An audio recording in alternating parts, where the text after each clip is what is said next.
The word gates is interesting. I think I learned something in this study. Dr. Robert L. Thomas says, the gates are the towers, not the doors. Each gate is a single pearl. In my mind, the pearl just got a whole lot bigger.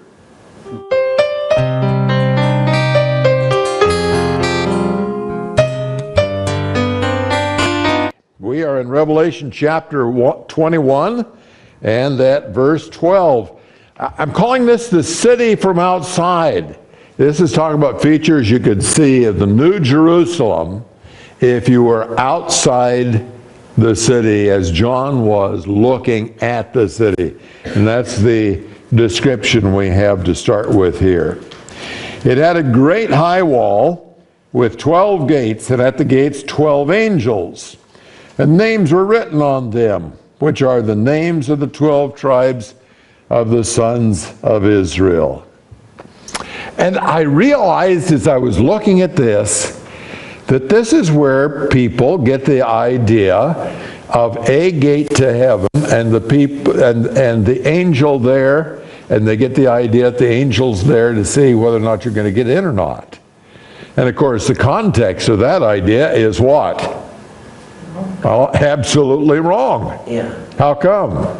Because it's decided already. Been decided long since, that's right. So that was it. And the other thing that struck me about that is they think about one gate. You're coming to this one gate to get into the city, right? In the traditional way of looking at it. And how many gates are there here? 12. There are 12 gates and an angel at each one. Yeah. Not needed for protection. There's nobody against them here. This is the new heaven and new earth. So they would remind of how secure you are, but I don't know how much reminder we're going to need. Maybe the first hour or two, but we're going to get pretty comfortable real quick, I think, with the fact this is secure. And they could be there to help folks entering, or maybe... What? Got any other ideas why there's an angel at the gate, each gate? Symbolic of the 12 tribes. Yeah, the gates are symbolic, 12 tribes. This was close to the Lord's heart. Mm-hmm. Okay. I don't know. That's what I was going to say. The word gates is interesting. I think I learned something in this study. Dr. Robert L. Thomas says, the gates are the towers, not the doors. Each gate is a single pearl. In my mind, the pearl just got a whole lot bigger. Now here's what he's doing. This word that appears here for gates is built upon a similar word which means gate. In other words, there's a word for gate and then there's a little more complex word which is this word. And sometimes both ideas appear together of the door and the gate structure. For example, in Acts chapter 12 and verse 13, when he knocked at the door of the gate. So the word gate there is the same as our word gate here. Well, it's the door of the gate. The gate is the structure, and the door is a door. So the 12 gates here, it's not absolute, because this word gates is sometimes used for the door. Matter of fact, several times it's used for the door. So I'm not quite sure why Dr. Thomas said this is the tower, except if you were going to choose from these two words and use this one, this is the one which would distinctively mean tower, though it could mean door. Yes? Aren't the gates of London very, very famous? I don't know anything about the gates of London. Yeah, and it's not the doors. Not the doors, it's the structure, the tower, okay. 12 gates provide free access from all sides. Now, you stop and think, And we'll talk about this a little bit more later. But you stop and think about the dimensions of the city. 12,000 stadia on a side. Now, footnote, we'll talk about that later. But if it's 12,000 stadia on the side, that's either 14 or 1,500 miles. There are slight variations in the length of a stadia. Each side has 3 gates. If it's 1,500 miles, what's the distance between the gates? 500 miles. Now that seems like kind of a long ways between gates, doesn't it?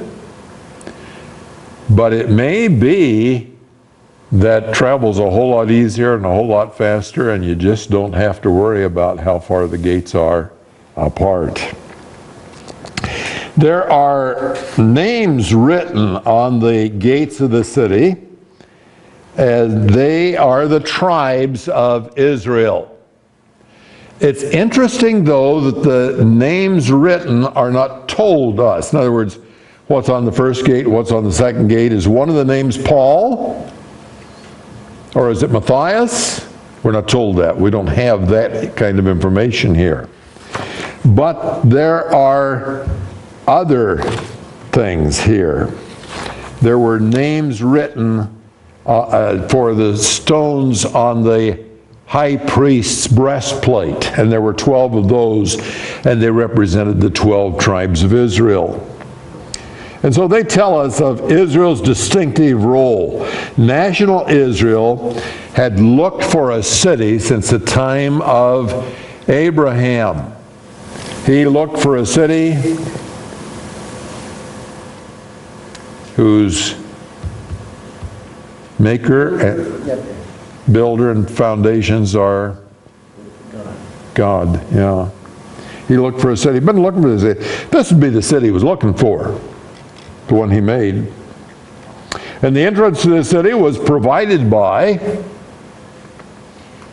any guesses? Jesus Christ at the cross. That's the only way any of us gets into that city, right? I wouldn't be going there apart from Jesus Christ and what he did. Neither would you. None of us would be. And the name of the city connects with Israel's historic role as a nation. What's the name of the city? It's the New Jerusalem. What's Jerusalem been all these years since the day of David?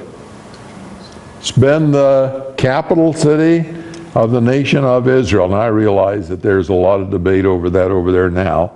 I'm not discounting that, but it's really tied to Israel, Jerusalem is. And so these 12 names representing the 12 tribes certainly are tying this city to Israel. Now in verse 13, Revelation 21:13, there were 3 gates on the east, and 3 gates on the north, and 3 gates on the south, and 3 gates on the west.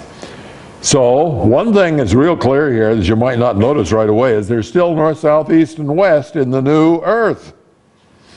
There are directions, and there are 3 on each side. The Greek word that comes through here on the east side is the word apa, which means away from. And it means that as you view from the east side, there are 3 gates. When you view from the west side, there are 3 gates, and so forth. The first side is the east side.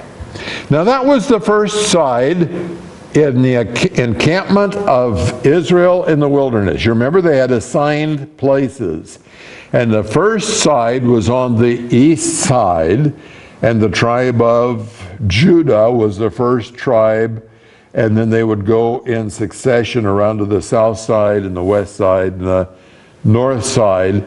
There were 3 tribes on each side of the tabernacle in the wilderness, and here we have the names of 3 tribes on each side of the city in the New Jerusalem.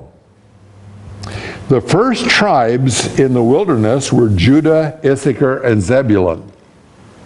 Judah, Issachar, and Zebulun. The first tribes in Ezekiel, now what do I mean in Ezekiel? When you're looking at chapters 40 through 48 in Ezekiel, you're looking at the millennial time.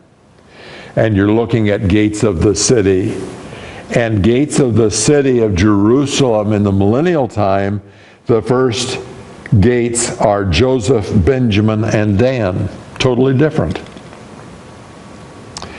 And the tribes continued clockwise all around the tabernacle in the wilderness. We just talked about that, started on the east.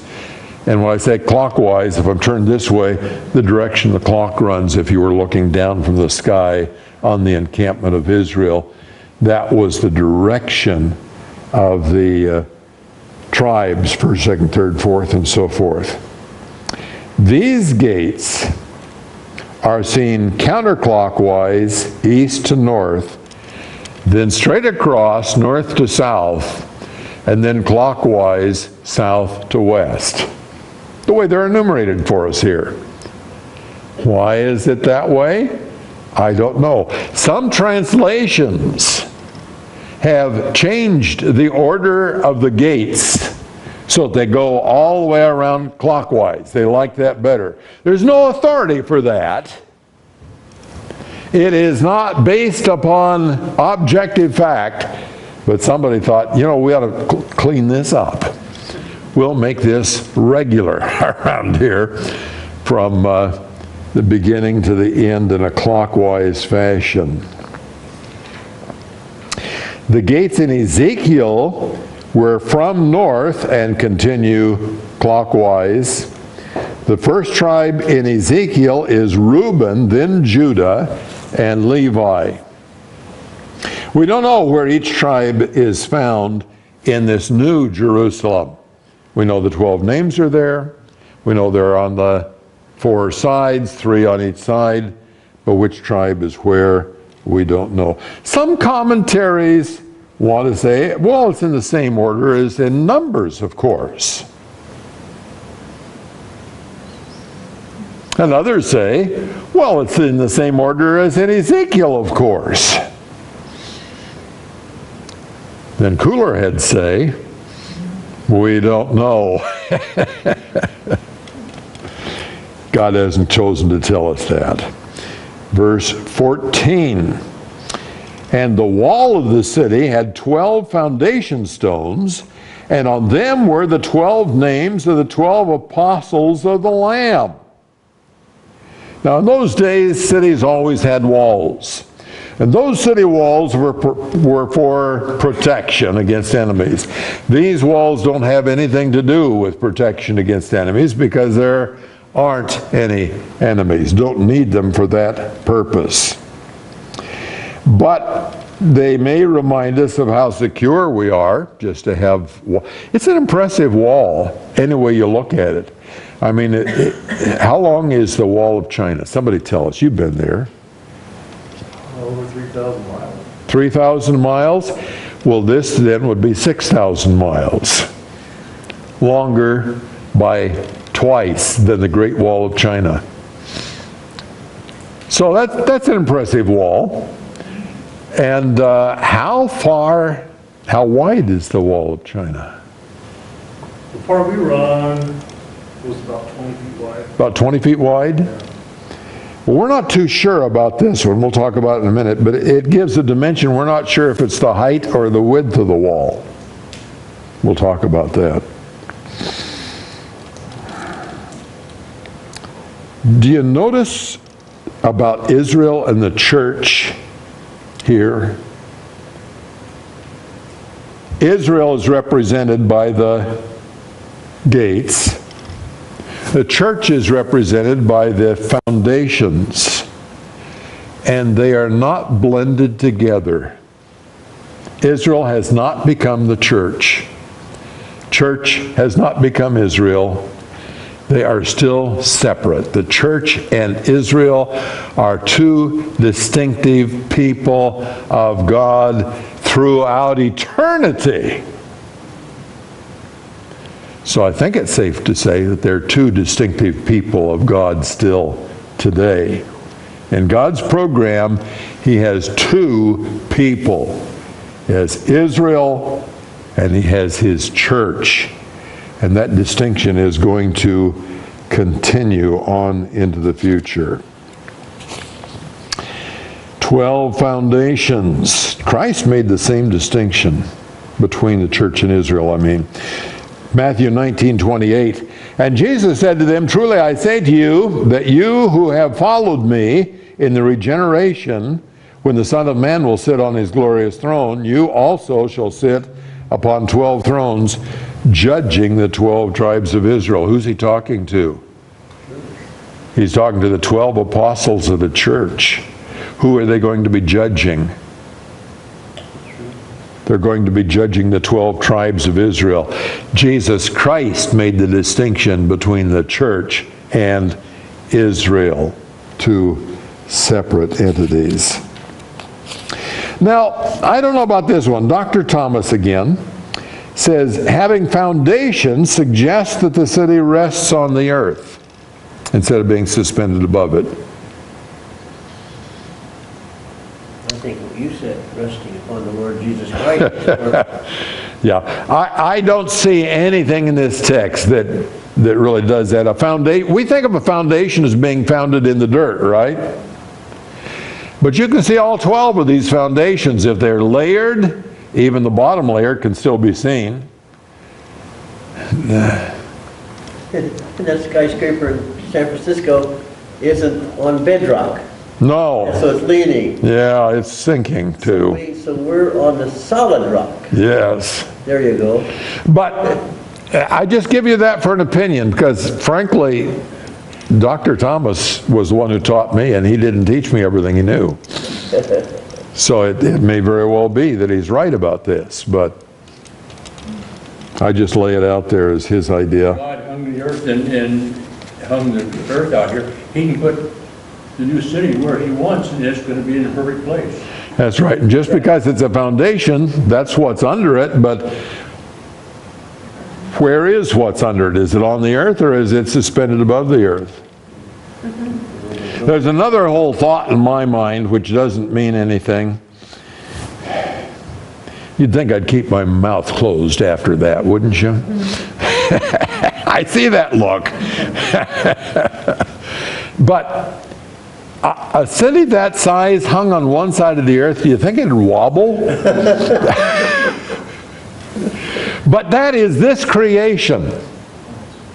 And we don't know about the physics of the new creation.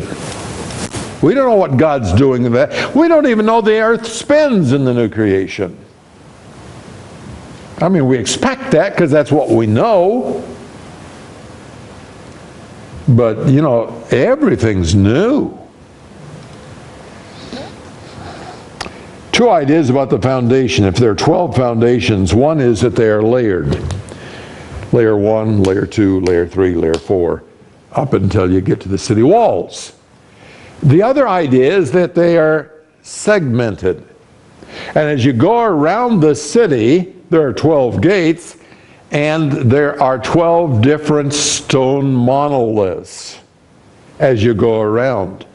So if you are by the gate in front of Judah, the gate which is named Judah, if you're there, then there would be 500 miles of the stone that is representative of Judah.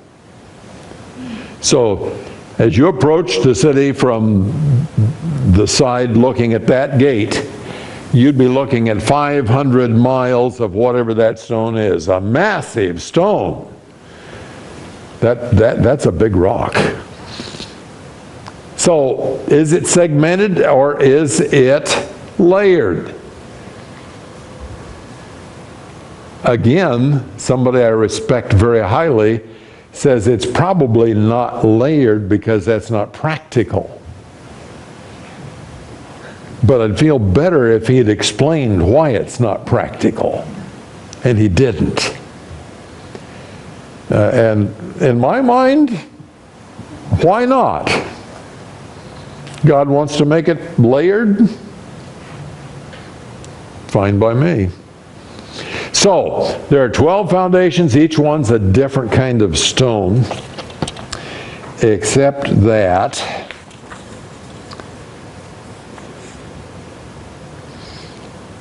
Well, let's talk about 12 apostles.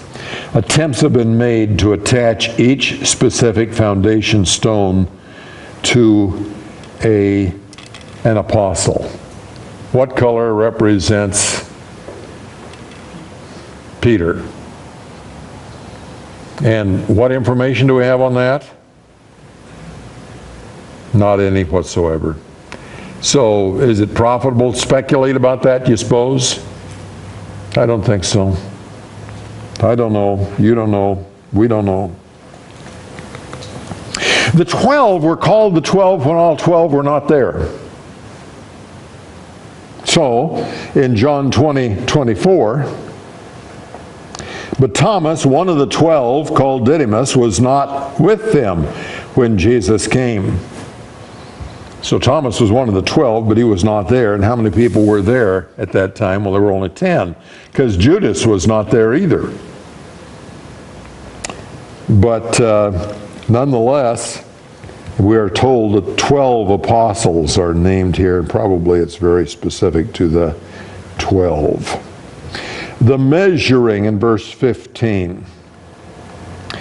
The one who spoke with me had a gold measuring rod to measure the city and its gates and its wall. 12,000 stadia. You have to use that measuring rod a lot of times to get this thing measured. But do you think a stick would work? Why not? Wasn't the one mentioned.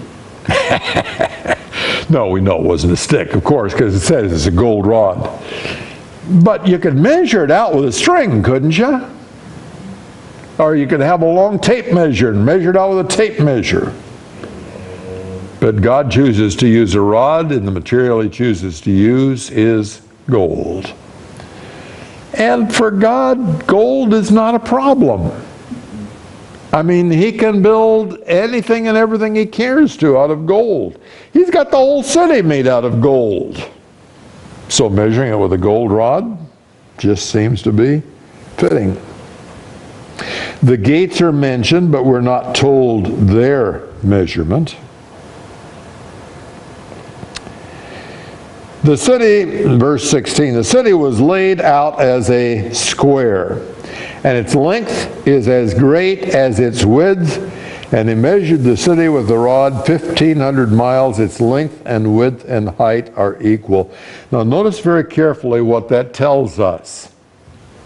He measured the city with the rod, 1,500 miles. What dimension is the 1,500 miles?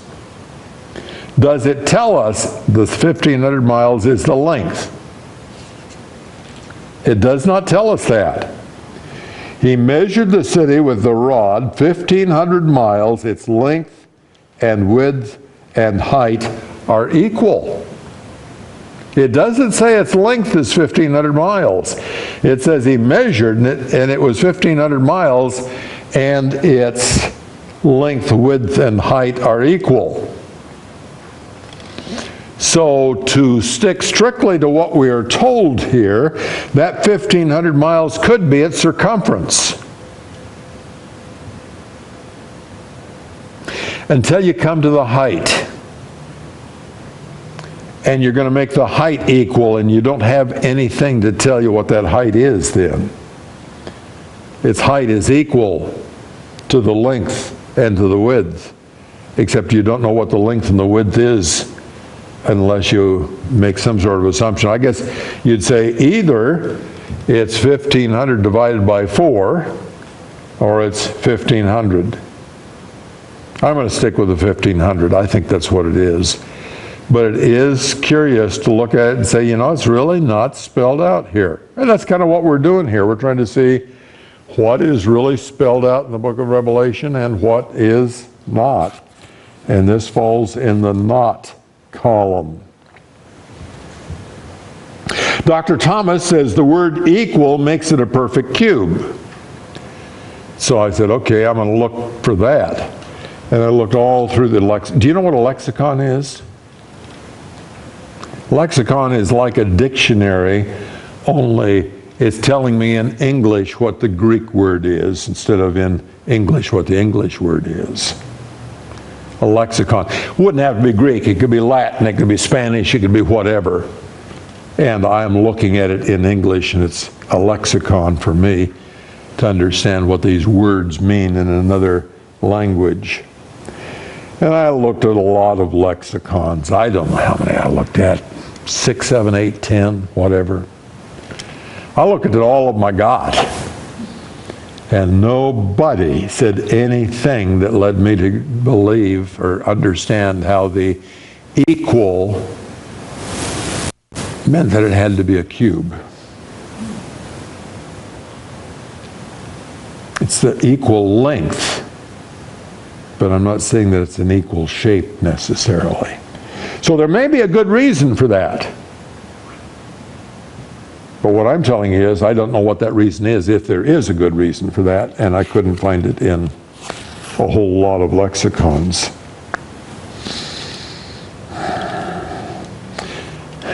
One thing that kind of leans me in the direction of a cube, though, is the Holy of Holies.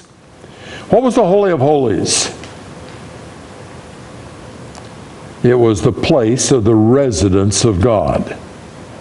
Okay, let's be careful. We're understanding that.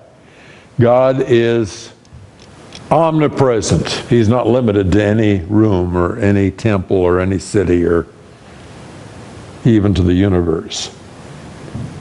But he chose to manifest himself in the Holy of Holies.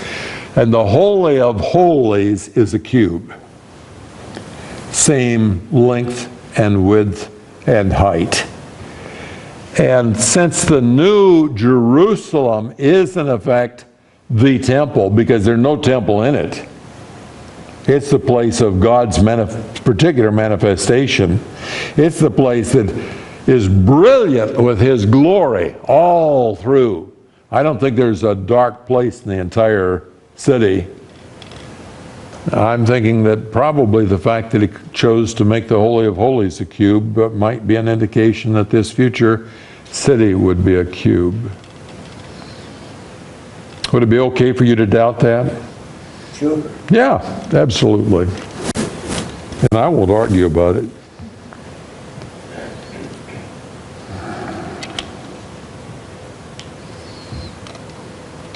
Somebody says, can't be a cube because a cube that size is not structurally feasible.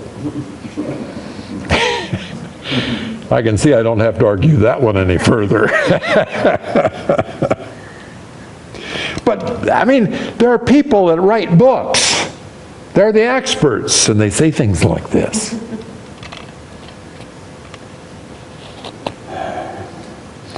The size is no more remarkable than each gate being a single pearl. It's no more remarkable than having gold that is transparent. So I don't have any trouble with this city being just what it appears to be.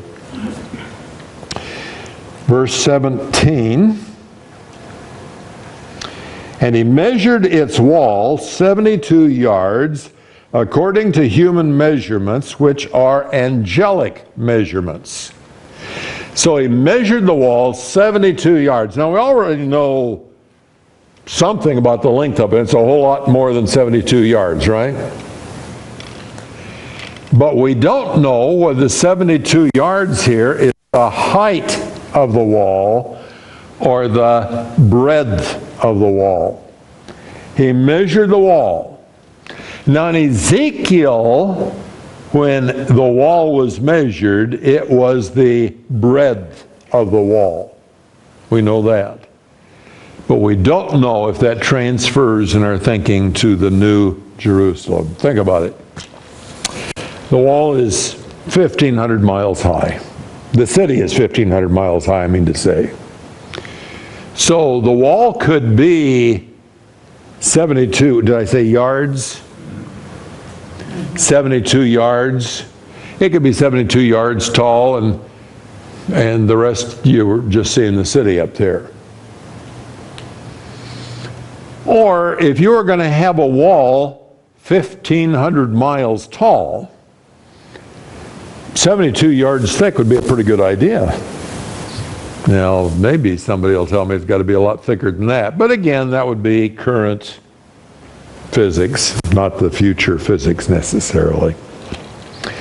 So, its wall is 72 yards, and I think you get to take your pick as to whether it is 72 yards thick or 72 yards tall. One or the other. Would a very tall wall, if the wall is just as tall as the city, would that block your view?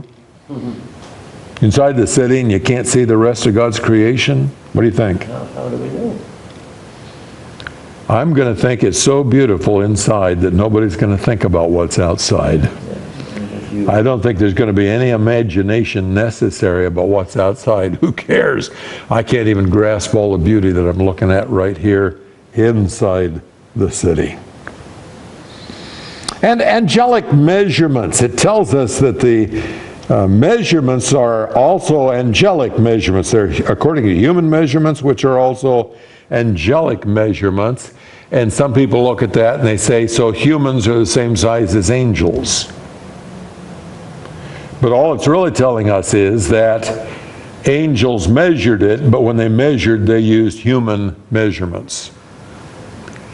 How big the angel is not a subject in this text.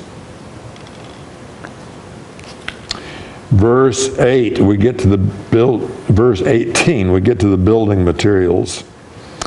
The material of the wall was jasper, and the city was pure gold, like clear glass.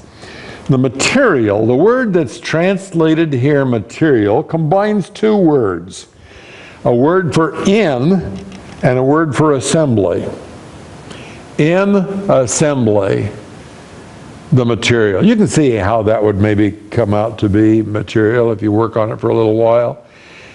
But it also could give you the idea that it was set, maybe in a metal setting, and you had jasper set in metal all over the place. It could be a network of jasper set, and this in plus assembly could represent that that's the way it was, the jasper. The material of the wall was jasper. Jasper is the color that struck our attention when we got to chapter 4 and we saw the throne. John tells us about the throne. And there was jasper. The one on the throne looked like jasper. And then in verse 11 of our text, the glory of the city is like jasper. And yet here the whole city is gold. But if its wall on the outside is jasper and the gold is mostly on the inside, then the thing you would see, the glory of the city you would see from outside would be jasper. And the first foundation stone is jasper. And we don't know whether that's a segment or whether that is layers. But if it's layers, and if this thing is actually suspended above the earth, then if you were looking up, you would see a city that had 1,500 miles of foundation of jasper and the wall on the outside of jasper. So the appearance of the city would be jasper. That's what you'd be seeing. And the city was pure gold. We think of the fact that it has streets of pure gold, right? Not just the streets, folks. The city is pure gold. And it's gold like you've never seen. It's gold like does not exist, so far as we know, on the earth. And it's related to the purity of the gold. Pure gold, which makes it like clear glass. So, and I guess something that's transparent has to be reasonably pure, doesn't it? If it's not reasonably pure, you can't, it isn't translucent, it doesn't shine through if you've got too much stuff in there. So maybe there's a different formulation of gold in the new creation, and this gold is, well, I know there is because it says so, doesn't it? It's gold and it's translucent, not like anything we know.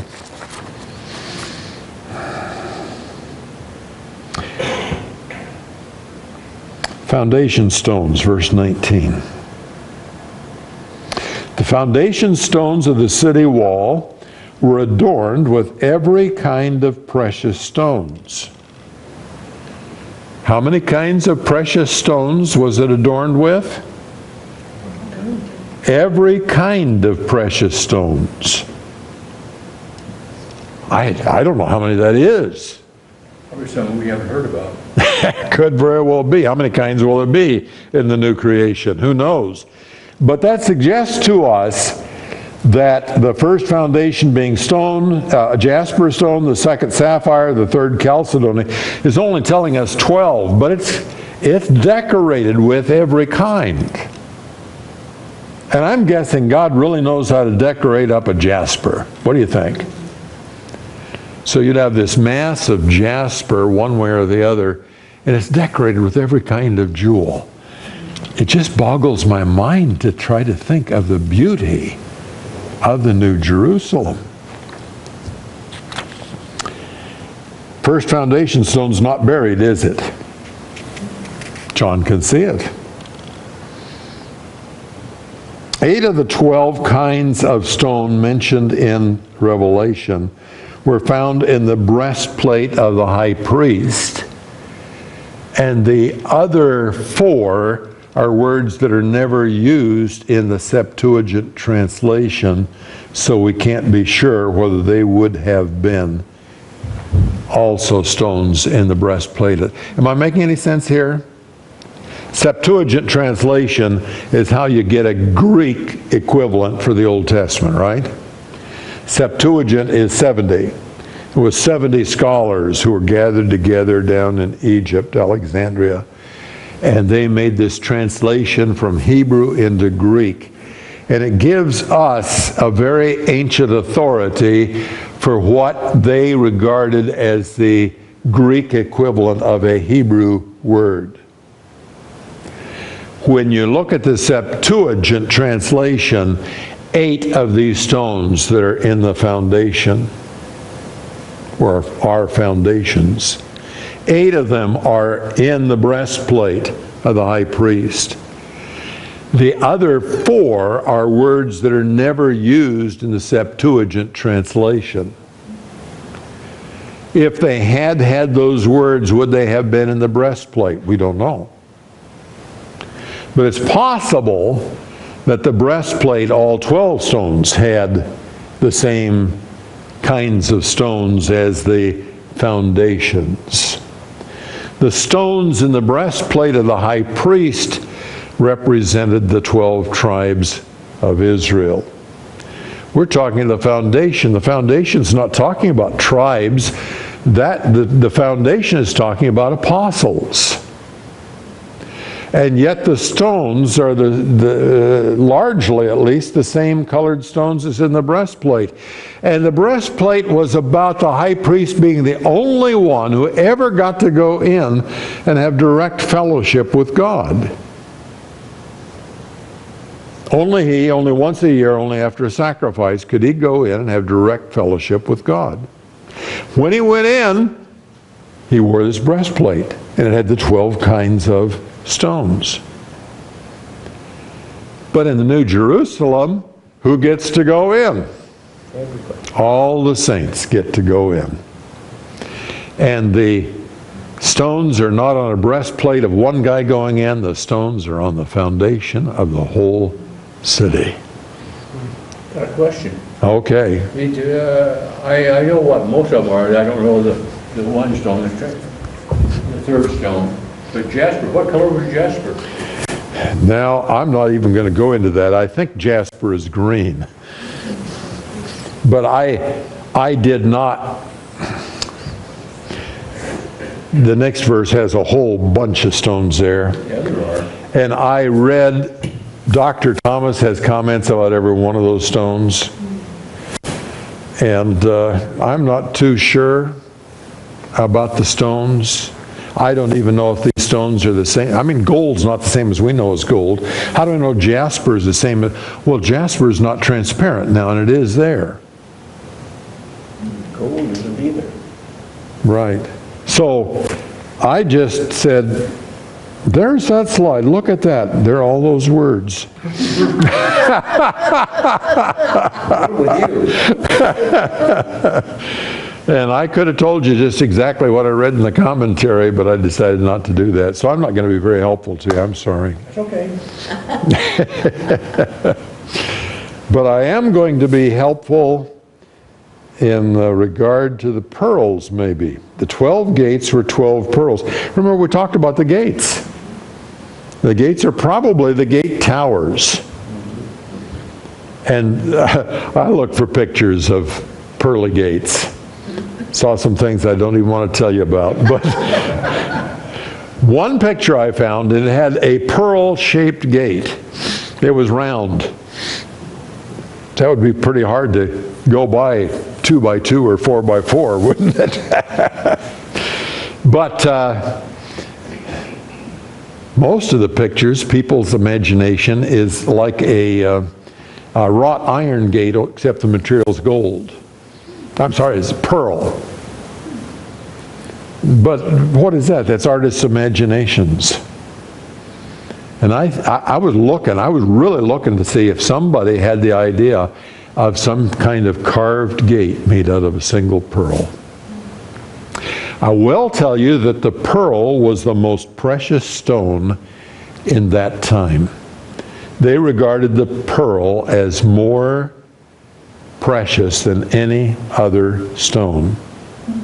And in India at that time, pearls were 3 times as expensive as gold. So at that time when they're saying gates of gold, they're talking just absolute max in terms of luxury of the gates of this city. Each one of the gates was a single pearl, and the streets of the city, the street, singular, of the city was pure gold. Singular street. So we don't know for sure. I've talked about this earlier in this series, and I talked about it maybe just being one street that kind of winds through the city. But another possibility is that since it's of gold, it could be, if I use the word monolithic, would it mean anything? The streets could have intersections and all kinds of things and all be one piece of gold. And I wonder if that's not what the singular is about here. The street of the city, the street that maybe has a lot of segments and it's of gold. I'm eager to go. Got to wait for at least 1,007 years. 7 years for the tribulation, 1,000 years for the millennium, and then this city. And who knows, I might have to wait a little while before the 7 years. Any other questions? I have one. Yes. The apostles were judging the 12 tribes? Yes. What are they judging? I thought that was over. Well, some judging is not saying, well, you did right, you did wrong. That's the kind of judging we usually think about. But the judges in the book of Judges in the Old Testament were more rulers making decisions. And I think that's what we're talking about with the apostles judging at that time. It also says that we shall judge angels. Well, no angel that's going to be there for us to judge has ever sinned.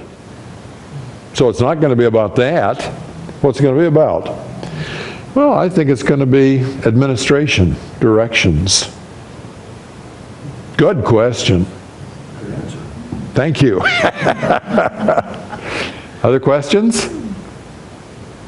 I was always impressed by the harlot who lived on the wall. Mm-hmm. Her house was built on the wall. Yeah.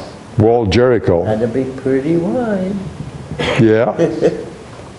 We just need to remember that God's creating this. We don't, it's beyond our imagination, so He created the earth, so Yeah. New Jerusalem is His creation, and I'm sure He's got it all figured out. Oh, sure. Yeah. And John is trying to tell us in terms that minds in this creation can He couldn't understand. try to get a grasp of. And no, the Holy Spirit directed him, but we're not going to expect an exact correspondence that we can understand. We can get the general ideas, but Dave? On the spacing of the gates, Yeah. I believe there'd be 300 miles between each one and 300 miles from each corner. Possibility. We're not told that kind of detail in it. I was just averaging out 1,500 miles, 12 gates. Look more symmetrical. Yeah, 6,000 actually, and 6,000 miles and 12 gates averages out to 500, but it wouldn't have to be that way. Yeah.